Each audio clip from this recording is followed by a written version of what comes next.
Good morning बच्चों। Class 11th A1 और A2। अब आपका तीसरा सबक है एक अंग्रेज़ हाकिम से मुलाकात, जिसे उल्लामा नज़ीर अहमद ने लिखा है, जिसका खुलासा मैं आप लोग को लिखवा रही हूँ और आप लोग इसे ध्यान से सुनिएगा और सुनकर अपनी अपनी कॉपी में ध्यान से लिखिएगा। तो बच्चों,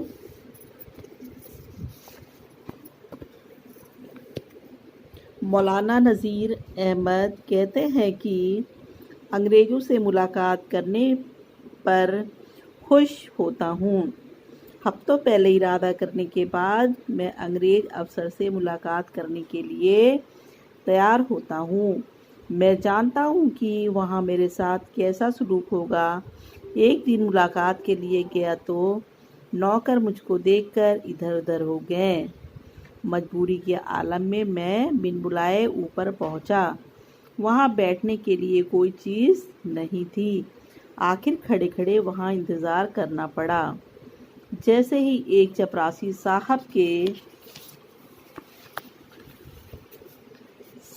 के कमरे से निकला तो मैंने मुलाकात की ख्वाहिश जाहिर की। इसने कहा, साहब आज विलायत की डाक देख रहे हैं, शायद मुलाकात ना हो। मैंने फिर भी इंतज़ार करना बेहतर समझा। बहुत देर के बाद दूसरा चपरासी साहब के कमरे से बाहर आया और कहा कि सर रिश्तेदार की रिपोर्ट पढ़ने के लिए बुलाया है। मैंने इस चपरासी से घर वापस जाने की बात कही। इसको मेरे ऊपर तरस आ गया और कहने लगा, अच्छा एक बार फिर साहब को इतला दे देता हूँ। कुछ देर के बाद बुलावा आया। साहब हाथ में कोई किताब लिए हुए टहल रहे हैं।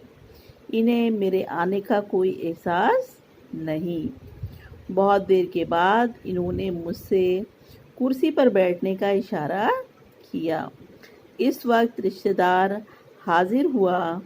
साहब मुझसे हम कलाम हुए तो गर्मी की शिकायत करने लगे। इनको इस बात से कोई सरोकार ना था कि इस सख्त गर्मी में गरीब लोगों पर क्या गुजर रही होगी। रिश्तेदार का कागज़ देखने के बाद मुझसे पूछा, आप किस लिए आए हैं? मैंने कहा, खैरियत लेने के लिए हाजिर हुआ था।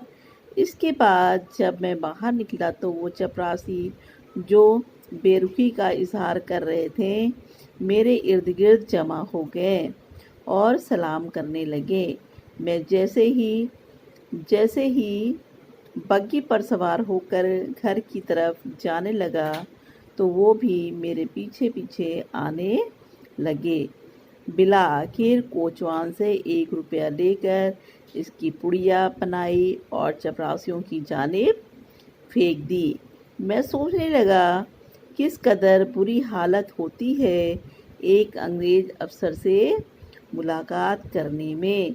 तो बच्चों, ये आपका तीसरा सबक एक अंग्रेज़ हाकिम से मुलाकात का खुलासा था, जिसे आप लोग अपनी कॉपी पर लिख लीजिएगा। ओके, अच्छा बच्चों।